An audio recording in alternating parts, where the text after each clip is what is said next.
ஐநாவிலே ஒருவர் என்ன பேச முடியும், என்ன பேசக்கூடாது?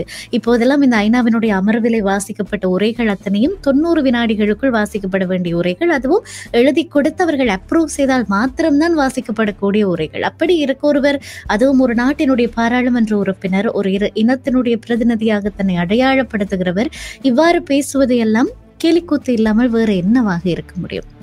ஆக 2 வார்த்தை சொன்னால் தமிழ் தேசியம், இல்லாவிட்டால் தலைவர், இல்லாவிட்டால் மானத்தமிழன், வீரத்தமிழன், இப்படியான வார்த்தைகள் சொன்னால் மயங்குகிற ஒரு இனமாக இல்லாமல் விழிப்பாக அரசியல் பாதையினை, நம்முடைய அரசியல் பிரதிநிதித்துவத்தை குறித்து சிந்திக்கிற, சுயநிர்ணயம் குறித்து தொடர்ந்து சிந்திக்கிற வலுவாத மக்களாக நாங்கள் இருக்க வேண்டும். அனுரகுமார திசாநாயக்க ஆட்சிக்கு வருகிற போது முதலிலே சொன்னவைகள்ல இவைகளும் ஒன்று.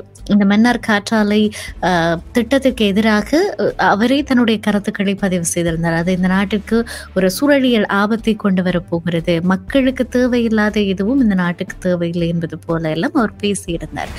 இயற்கை வளத்தை கொண்டு வரும் பொழுது கழிவுகள் இல்லாத மின்சாரத்தையும் அல்லது எண்ணெய் வளம் அல்லது மாசுபட்ட வாயுக்கள் இல்லாத மின்சாரத்தையும் பெறக்கூடிய நிலைமைகளில் முன்னேற்றம் பெறும். அதனைத்தான் நான் நினைக்கிறேன் சில வேளைகளில் ஆயர்தரப்பு ஏற்றுக்கொண்டிருக்கலாம். ஒருமித்த ஒரு அரசியலுக்கு பயணிக்கின்ற சக்திகள் அல்லது இலங்கை என்கின்ற அந்த தேசிய சின்னத்தின் கீழ் பயணிக்கின்ற அல்லது அவர்களின் ஊதியத்தை பெறுகின்ற அல்லது அவர்களுடைய ராஜாங்க கடவுச்சீட்டுகளுக்காக பதவிகளை பெற அலைகின்ற இந்த தமிழ் பாராளுமன்ற உறுப்பினர்கள் தங்களுடைய பிரதேசங்களில் மக்களுக்கு ஏற்படக்கூடிய நன்மைகள் குறித்த விளக்கப்பாடுகளையும் அவர்களுக்கு தெரிவிக்க வேண்டிய தேவை இருக்கின்றது. ஏனென்றால் சில வேளைகளில் சில திட்டங்கள் என விடப்பட்டால் அவை தெற்கு நோக்கி நகர்வதாகவும் எங்களுடைய பிரதேசங்கள் தவிர்க்கப்படுவதாகவும் இருக்கும். சத்தம்தான் பாதிப்பாக இருக்கின்றது மற்றும் பறவை இனங்களுக்கு பாதிப்பாக இருக்கின்றது என்ற காரணங்கள் அறியப்பட்டால் அவற்றை கடற்கரை நோக்கி நகர்த்துவதோ அல்லது ஆட்கள் இல்லாத இடங்களுக்கு நகர்த்துவதுதான் அருமையானவராக இருக்கும் என்று சொன்னால் பிரதேசங்கள் முன்னேற வேண்டும். நாங்கள் பிரதேசங்களை இவ்வாறே வைத்துக் கொண்டு பாராளுமன்ற அரசியலில் பதவிகளில் அல்லது மாகாண அரசியலில் பதவிகளில் இருந்து கொண்டு எந்தவித முன்னேற்ற திட்டங்களையும் வைக்காமல் தமிழ் தேசியம் பேசிக் கொண்டிருப்பதால் எங்களுடைய பிரதேசங்கள் என்பன விடுபட்டு போகின்றன. 89% வாக்கு பெரும்பான்மையோடு விக்னேஸ்வரனுடைய மாகாண சபை ஆட்சி அமைத்தது நமக்கு தெரியும். வடக்குக்கு வந்த நிதி அவ்வாறே அது திருப்பி அனுப்பப்பட்டிருக்கிறது. அது யாருடைய பணம்? மக்களுடைய பணம். மக்களுக்கு போய் சேர வேண்டியது. அங்கே வைத்தியசாலை வசதிகள் இல்லை, பொது போக்குவரத்து வசதிகளிலே நிறைய குறைபாடுகள் இருக்கிறது, வீதி அபிவிருத்தியிலே நிறைய குறைபாடுகள் இருக்கிறது. ஆனால் அவைகள் எதுவுமே அங்கே செய்யப்படவில்லை. யார் அந்த அதிகாரத்தை கொடுத்தார்? மக்கள் பணத்தை நீங்கள் திருப்பி அனுப்புவதற்கு எந்த விதத்திலும் பயன்படுத்தாமல். ஆனால் அதே காலப்பகுதியிலே விக்னேஸ்வரன் தன்னுடைய 10 மதுபான சாலைகளுக்கு அனுமதி கடிதங்களுக்காக ஜனாதிபதிக்கு கடிதம் எழுதியிருந்தார். தன்னுடைய பாதுகாப்புக்கு வேண்டி ஜனாதிபதிக்கு கடிதம் எழுதியிருந்தார். அந்த விக்னேஸ்வரனுக்கு மக்களுடைய அபிவிருத்தி தொடர்பாக அந்த அவ்வளவு பலமான மாகாண சபையை வைத்துக் கொண்டு எதுவுமே செய்ய முடியவில்லை என்பது கவலையான ஒரு விடயம்.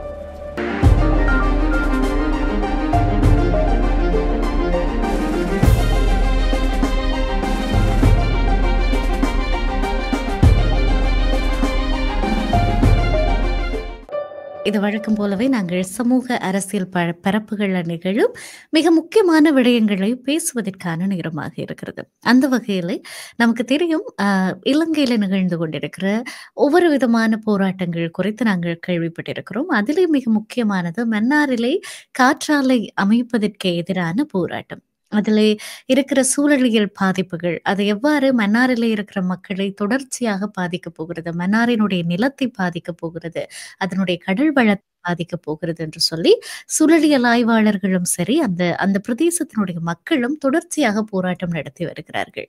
அந்த போராட்டம் அனுரகுமார திசாநாயக்க ஆட்சிக்கு வருகிற போது முதலிலே சொன்னவைகள்ல இவைகளும் ஒன்று. இந்த மன்னார் காற்றாலை திட்டத்திற்கு எதிராக அவரே தன்னுடைய கருத்துக்களை பதிவு செய்திருந்தார். அது இந்த நாட்டிற்கு ஒரு சூழலியல் ஆபத்தை கொண்டு வரப்போகிறது, மக்களுக்கு தேவையில்லாத எதுவும் இந்த நாட்டுக்கு தேவையில்லை என்பது போல எல்லாம் அவர் பேசியிருந்தார். ஆனால் இன்று அவர் நடந்து கொள்ளுகிற விதம் முற்றிலுமே அதற்கு மாறானதாக இருக்கிறது.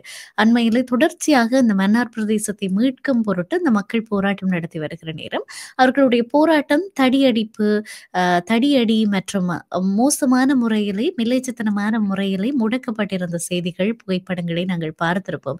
அதுக்கு பிறகு விஜயனுடைய கரூர் விவகாரம் அதிகமாக சமூக வலைத்தளங்கள்ல பேசத் தொடங்கினார் பிறகு, இந்த மன்னார் விஷயத்த அப்படியே அப்படியே மறந்து போய்விட்டோம் நாங்கள். ஆனால் அங்கே வந்திருந்த மக்கள், குழந்தைகள், பெண்கள், ஆயர்கள் இவர்கள் எல்லாம் அதாவது வணக்கத்துக்குரிய கிறிஸ்தவ மதகுருக்கள் எல்லாமுமே தாக்கப்பட்டிருந்த காட்சிகளை புகைப்படங்களாக நாங்கள் பார்த்திருந்தோம். அதற்கு பிறகு இன்றைக்கு ஒரு செய்தி கிடைத்திருக்கிறது. மன்னார் ஆயரோடு கூட அனுரகுமார திசாநாயக்க நடத்திய பேச்சுவார்த்தையிலே முழுமையான ஓ முழுமையான சம்மதம் இந்த காற்றாலை அமைப்பதற்கு ஆயர் தரப்பிலே இருந்து வழங்கப்பட்டிருக்கிறது என்று சொல்லி. இது உண்மையா? பொய்யா?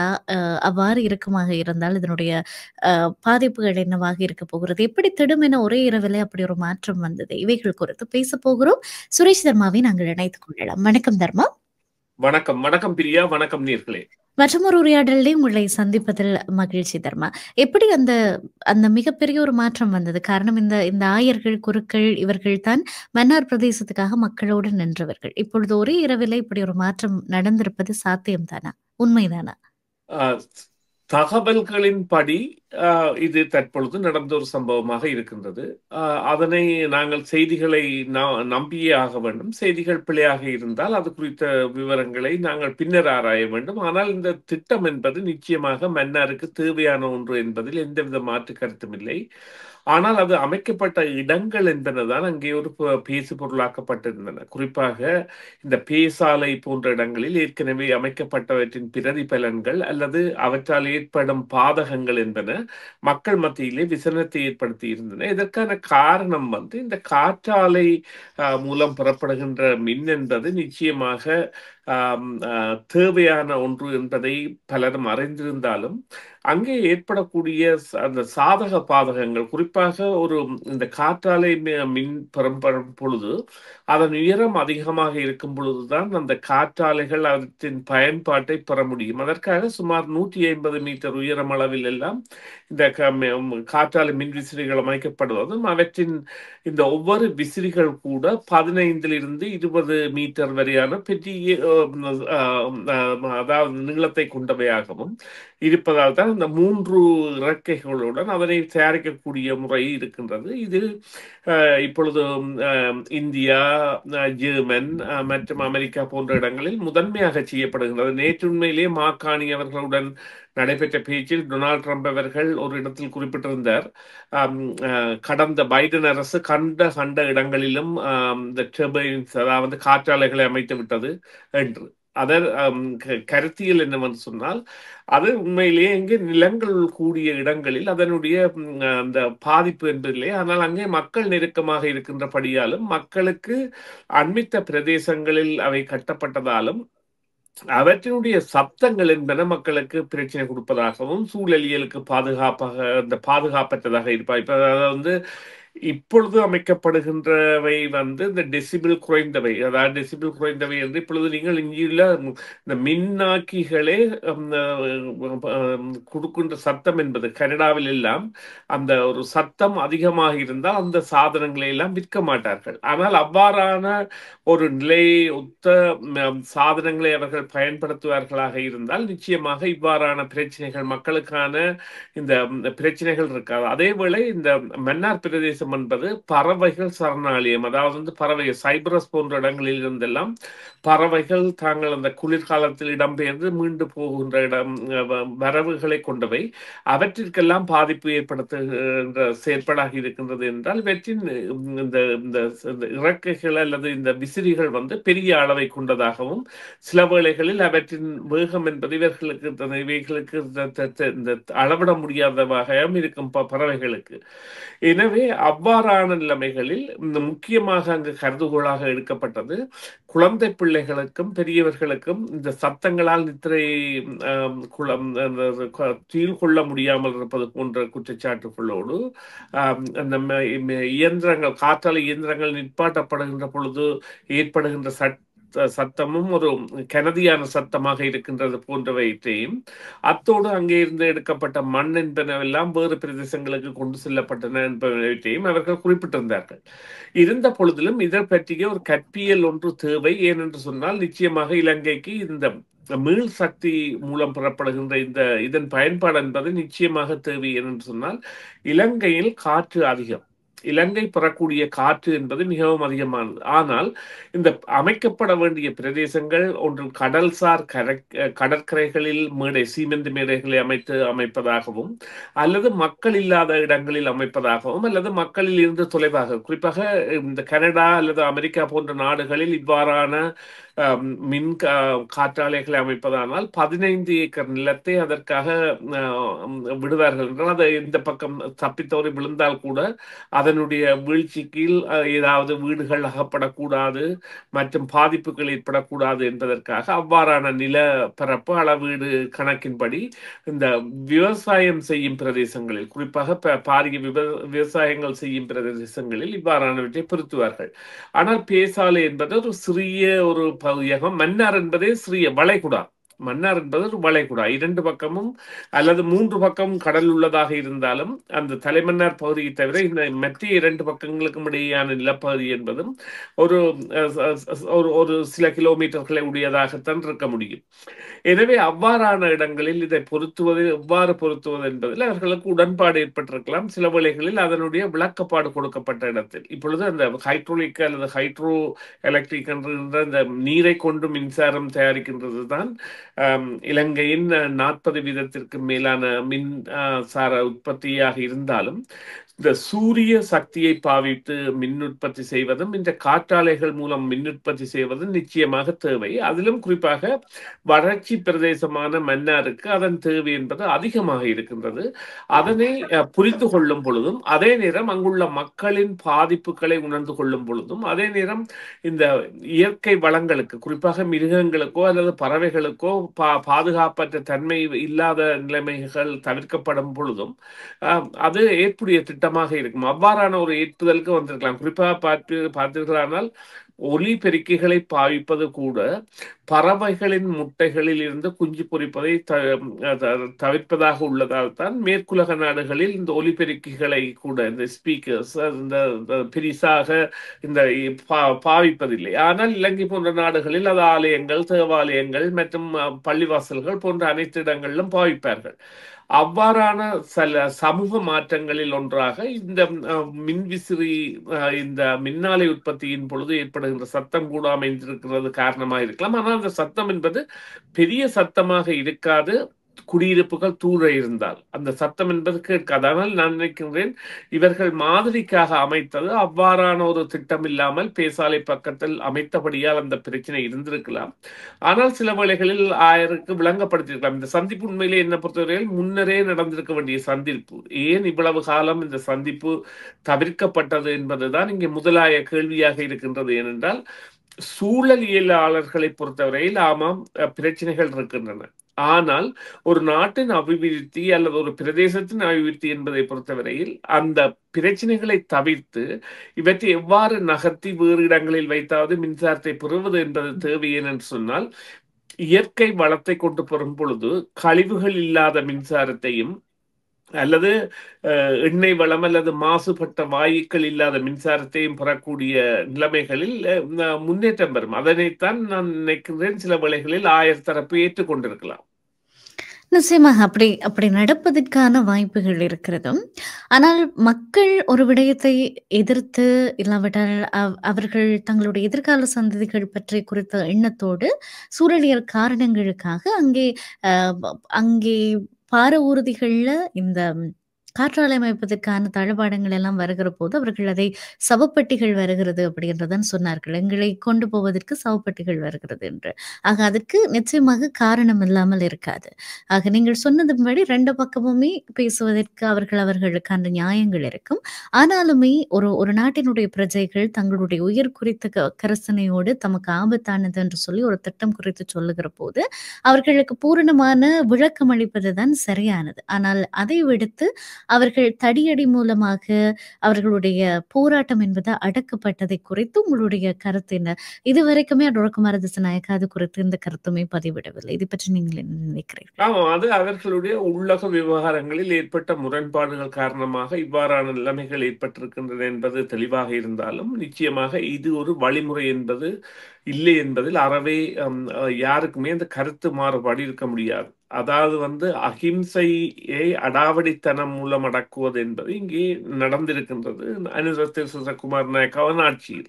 அது நிச்சயமாக கண்டிக்கப்பட வேண்டும். ஆனால் இந்த விவகாரங்கள் விளங்கப்படுத்தப்பட்டனவா, அல்லது இந்த விவகாரங்கள் புரிதலுக்கு உட்படுத்தப்பட்டனவா, அல்லது இந்த விவகாரங்களில் புரிதல் நிலை ஏற்பட்டதற்கான காரணங்கள் எல்லாம் அவர்களால் அலசி ஆராயப்பட்டிருக்க வேண்டும். அது நான் ஏற்கனவே குறிப்பிட்டது போல இவ்வாறான ஒரு பாதிப்பு இருக்கின்றது என்பதில் எந்தவித சந்தேகமும் இல்லை. ஏற்கனவே அமைக்கப்பட்ட காற்றாலைகளின் பாவனையின்படி பேசாலை மக்கள் அனுபவிக்கின்ற துயரங்களை அவர்கள் ஏற்கனவே சொல்லி இருக்கின்றார்கள்.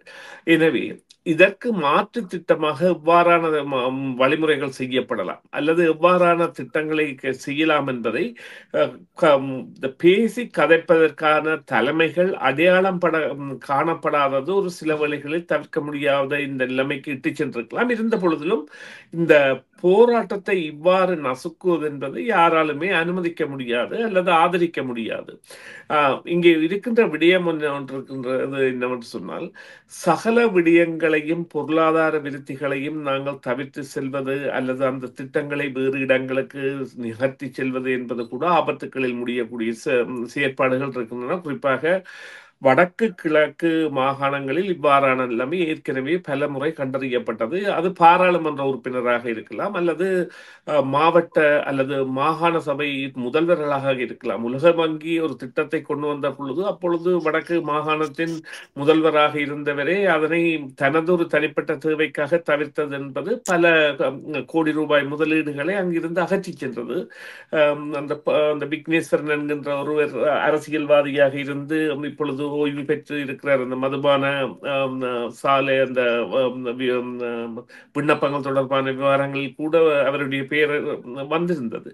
அவ்வாறானவர்கள் எல்லாம் தங்களுடைய சுயநலத்தை கருதி அல்லது இப்பொழுது இருக்கின்ற பாராளுமன்ற உறுப்பினர்களோ அல்லது முன்னர் இருந்த பாராளுமன்ற உறுப்பினர்களோ தங்கள் இடங்களுக்கு ஒரு திட்டங்களை கொண்டு வந்தார்களா என்றால் அதில் கேள்வி பெரியதாக இருக்கின்றது. இப்பொழுது நீங்கள் பார்ப்பீர்களானால் அது யாழ்ப்பாணத்திலாக இருக்கலாம், மட்டக்களப்பிலாக இருக்கலாம், ஆளும் கட்சியைச் சேர்ந்தவர்களின் பேரில் தான் அங்கே அரங்கங்கள் கூட இருக்கின்றன. சுரியப்பா விளையாட்டு அரங்காக இருக்கலாம், அல்லது சீமந்தி தொழிற்சாலையாக இருக்கலாம், அல்லது உப்பளமாக இருக்கலாம்.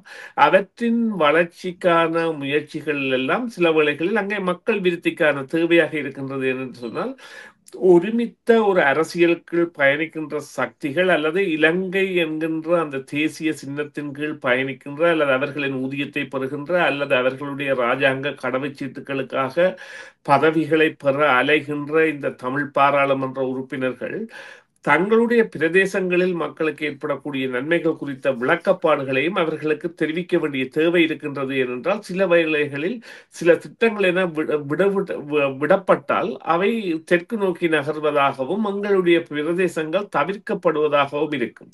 அவ்வாறான இவையெல்லாம் இயற்கையின் தேவை. அதாவது இவ்வாறு கூறுங்கள், சூரிய சக்தியில் இருந்தும் காற்றில் இருந்தும் பெற வேண்டிய மின்சாரம் என்பது வடக்கு கிழக்கிலும் குறிப்பாக மன்னர் யாழ்ப்பாணம் போன்றவற்றிற்கு இன்றியமையாதது. ஏனென்றால் நாங்கள் அந்த வறட்சி நிலை நோக்கிய பிரதேசங்கள், குளிர் பிரதேசங்கள் போன்ற இடங்களில் அவ்வாறான இல்லை. மகாவலி கங்கை ஓடுகின்ற இடங்களில் அவர்கள் மின்சாரத்தை பெறுகின்றார்கள். அதே போல மின்சக்தி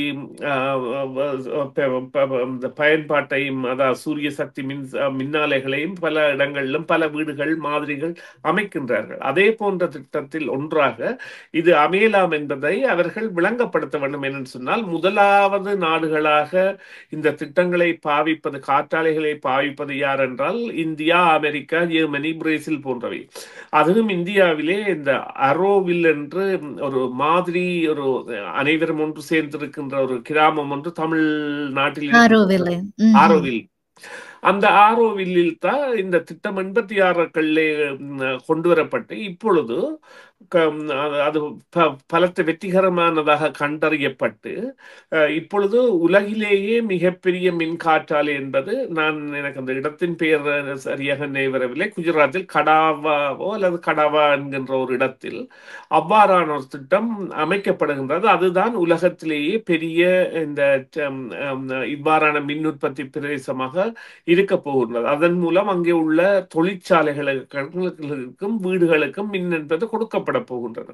எனவே நன்மைகள் இருக்கின்றன, ஆராயப்பட வேண்டும். அதன் மூலம் எங்கள் பிரதேசத்திற்கு வருகின்ற நன்மைகள் என்பதும் பார்க்கப்பட வேண்டும். இப்பொழுது பார்ப்பீர்களானால் ஆம் பாதிப்புகள் இருக்கின்றன, இயற்கையின் பாதிப்பு உள்ளது. இப்பொழுது உண்மையிலேயே சீமெந்து தொழிற்சாலை மீண்டும் அங்கே இயங்குமாக இருந்தால் அதை எதிர்க்கின்ற மக்கள் இருப்பார்கள் நிச்சயமாக. இருந்தால் அங்கு இருந்தவர்களுக்கு தெரியும், சீமெந்து தொழிற்சாலை இயங்கிய காலங்களில் அதன் சுற்றுவார வட்டாரத்தில் உள்ள சுமார் 10-15 கிலோமீட்டர் பிரதேசங்களுக்கு வீடுகளின் ஓடுகளே தெரியாத மாதிரி தூசுகள் நிறைந்திருக்கும். அங்கே இருக்கின்ற விவசாய விளைபொருட்கள் எல்லாம் சீமெந்தால் மூழ்கடிக்கப்பட்டிருக்கும். அங்கே விளைகின்ற வெற்றிலைகளாக இருக்கட்டும், மற்ற தானியங்களாக இருக்கட்டும், அவ்வாறான சூழல் பாதிப்புகள் இருந்தன. அவ்வாறு இல்லாமல் இவ்வாறான சில அந்த சத்தம் தான் பாதிப்பாக இருக்கின்றது மற்றும் பறவை இனங்களுக்கு பாதிப்பாக இருக்கின்றது என்ற காரணங்கள் அறியப்பட்டால் அவற்றை கடற்கரை நோக்கி நகர்த்துவதோ அல்லது ஆட்கள் இல்லாத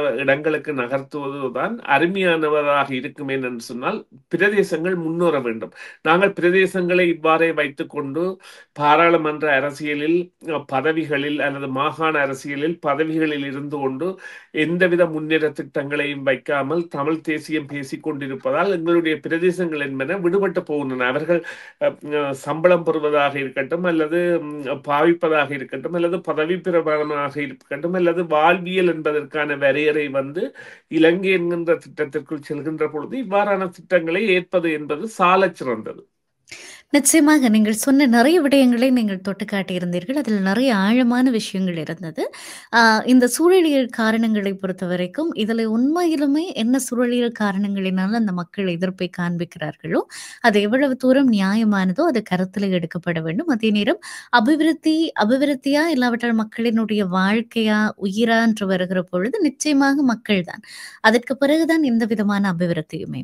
ஆக அது இரண்டுமே சரியான அளவிலே கவனிக்கப்பட்டால் மிக நல்லது. ஆனால் இன்னொரு விதத்திலே நீங்கள் ஒரு ஆழமான உண்மையை பேசியிருந்தீர்கள். இந்த மக்களுக்கு வருகிற அபிவிருத்திகள் சரியாக அவர்களை போய் சேர வேண்டும். குறிப்பாக வடக்கு கிழக்கில் இருக்கிறவர்கள் தமிழ் தேசியம் என்கிற ஒரு விடயத்தை மாத்திரமே பேசி மக்களை அதை மாத்திரமே அந்த அரசியலை தாங்கள் செய்கிறோம் என்பதை காட்டி மக்களுக்கு உண்மையிலே தேவையான விடயங்கள், அதாவது அவர்களுடைய வாழ்க்கைக்கு தேவையான விடயங்கள் அவர்களை சேராமல் பார்த்துக் கொள்கிறார்கள். இல்லாவிட்டால் அது குறித்து அவர்கள் அசட்டை இனமாக இருக்கிறார்கள். பாருங்கள், 89% வாக்கு பெரும்பான்மையோடு விக்னேஸ்வரனுடைய மாகாண சபை ஆட்சி அமைத்தது நமக்கு தெரியும். வடக்குக்கு வந்த நிதி அவ்வாறே அது திருப்பி அனுப்பப்பட்டிருக்கிறது. அது யாருடைய பணம்? மக்களுடைய பணம். மக்களுக்கு போய் சேர வேண்டியது.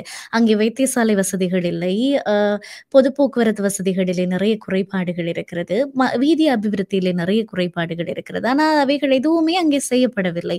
யார் அந்த அதிகாரத்தை கொடுத்தார்? மக்கள் பணத்தை நீங்கள் திருப்பி அனுப்புவதற்கு எந்த விதத்திலும் பயன்படுத்தாமல். ஆனால் அதே காலப்பகுதியிலே விக்னேஸ்வரன் தன்னுடைய 10 மதுபான சாலைகளுக்கு அனுமதி கடிதங்களுக்காக ஜனாதிபதிக்கு கடிதம் எழுதியிருந்தார். தன்னுடைய பாதுகாப்பு வேண்டி ஜனாதிபதிக்கு கடிதம் எழுதியிருந்தார். அந்த விக்னேஸ்வரனுக்கு மக்களுடைய அபிவிருத்தி தொடர்பாக அந்த அவ்வளவு பலமான மாகாண சபையை வைத்துக் கொண்டு எதுவுமே செய்ய முடியவில்லை என்பது கவலையான ஒரு விடயம். அதே மாதிரி வடக்கு அபிவிருத்தி மையம் வர இருந்தது.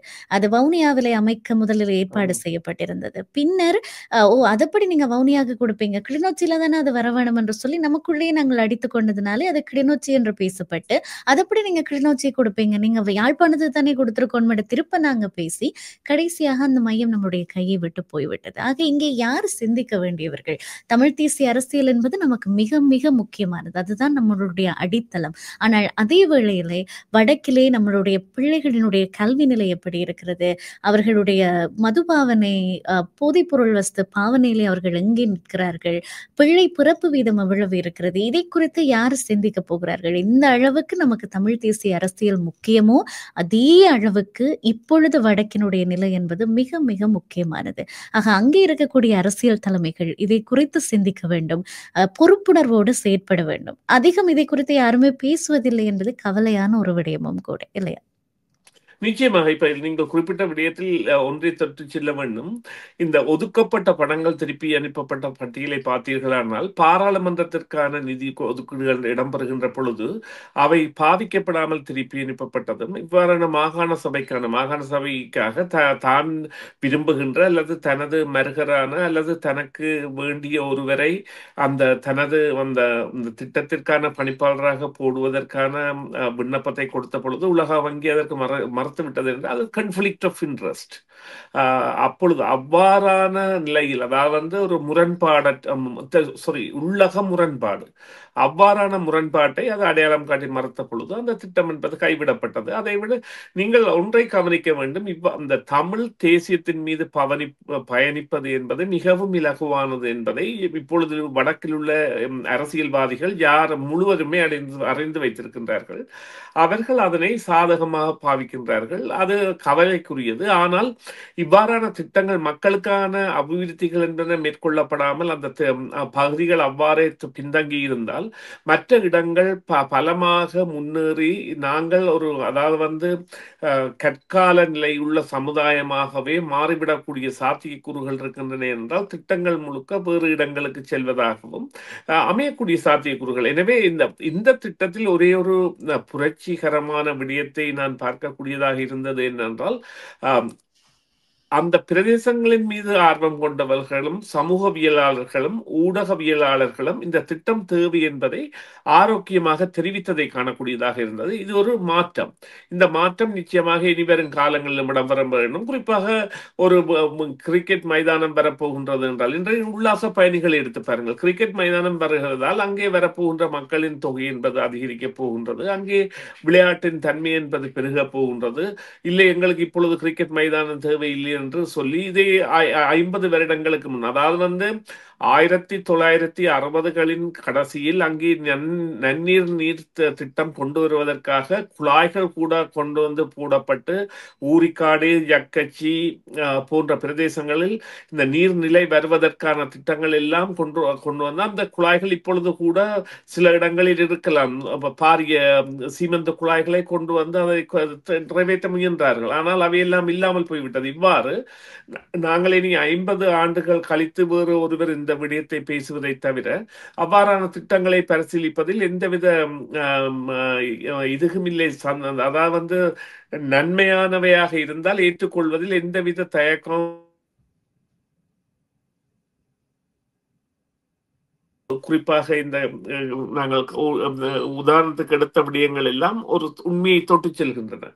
எனவே அங்குள்ளவர்கள் சிந்திப்பார்கள் என நம்புவோம். நிச்சயமாக தமிழ் தேசிய அரசியல் என்பது மக்கள் யுத்தத்துக்கு பிறகு மிஞ்சி இருக்கக்கூடிய மக்களை கைவிட்டு நாங்கள் பேசுகிற அரசியல் கிடையாது.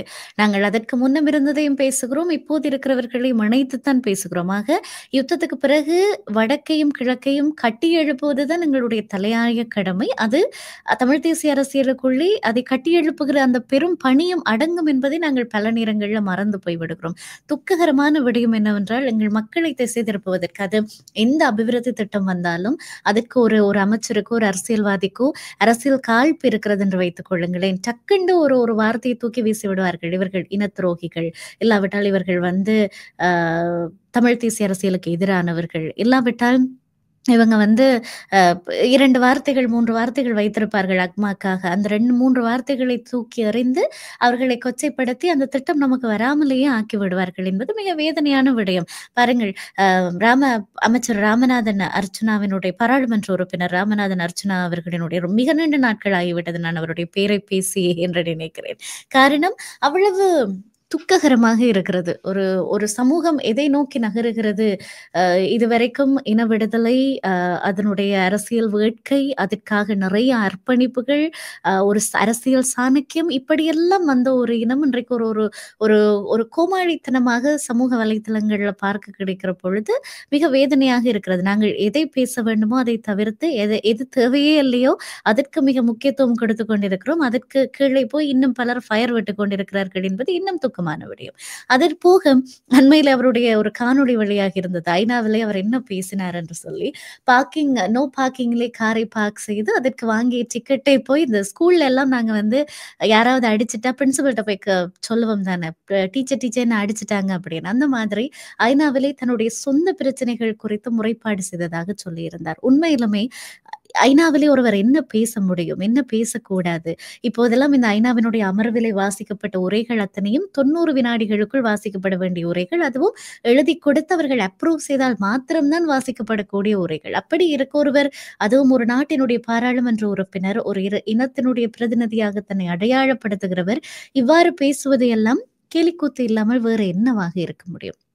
ஆக 2 வார்த்தை சொன்னாள், தமிழ் தேசியம், இல்லாவிட்டால் தலைவர், இல்லாவிட்டால் மானத்தமிழன், வீரத்தமிழன், இப்படியான வார்த்தைகள் சொன்னால் மயங்குகிற ஒரு இனமாக இல்லாமல் விழிப்பாக அரசியல் பாதையினை, நம்முடைய அரசியல் பிரதிநிதித்துவத்தை குறித்து சிந்திக்கிற, சுயநிர்ணயம் குறித்து தொடர்ந்து சிந்திக்கிற வலுவாத மக்களாக நாங்கள் இருக்க வேண்டும். இது வெறுமனே மன்னாரினுடைய பிரச்சனை மாத்திரமல்ல. வடக்கிலே கூட அந்த ஒரு விளையாட்டு மைதானம் அமைப்பதற்கான பேச்சு வந்திருந்தது. ஆக இவைகள் குறித்து நாங்கள் தொடர்ந்து சிந்திக்க வேண்டும், சிந்திக்கலாம், பேசலாம். மிக்க நன்றி சுரேஷ் தர்மா. நன்றி பிரியா, நன்றி நேயர்களே. மீண்டும் ஒரு பொழுதில் சந்திப்போம். சிஎம்ஆர் யூடியூப் சேனலில் இணைந்திருக்கும் நேயர்கள் அனைவருக்கும் எமது நன்றி. காமெண்ட்ஸ் பகுதியில் உங்கள் கருத்துக்களை தெரிவிக்க தவறாதீர்கள். முக்கிய செய்திகள், காணொளி தொகுப்புகள், நேர்காணல் என பலதரப்பட்ட அம்சங்களையும் உங்களுக்காக தருகின்றது சிஎம்ஆர் யூடியூப் சேனல். சிஎம்ஆர் என்று சர்ச் செய்து எமது யூடியூப் சேனலை சப்ஸ்கிரைப் பண்ணுங்கள். உங்கள் உற்றார் உறவினர் நண்பர்களோடும் இந்த காணொளி தொகுப்புகளை பகிர்ந்து கொள்ளுங்கள். அருகில் இருக்கின்ற முக்கிய காணொளி தொகுப்புகளையும் தவறவிடாமல் பாருங்கள்.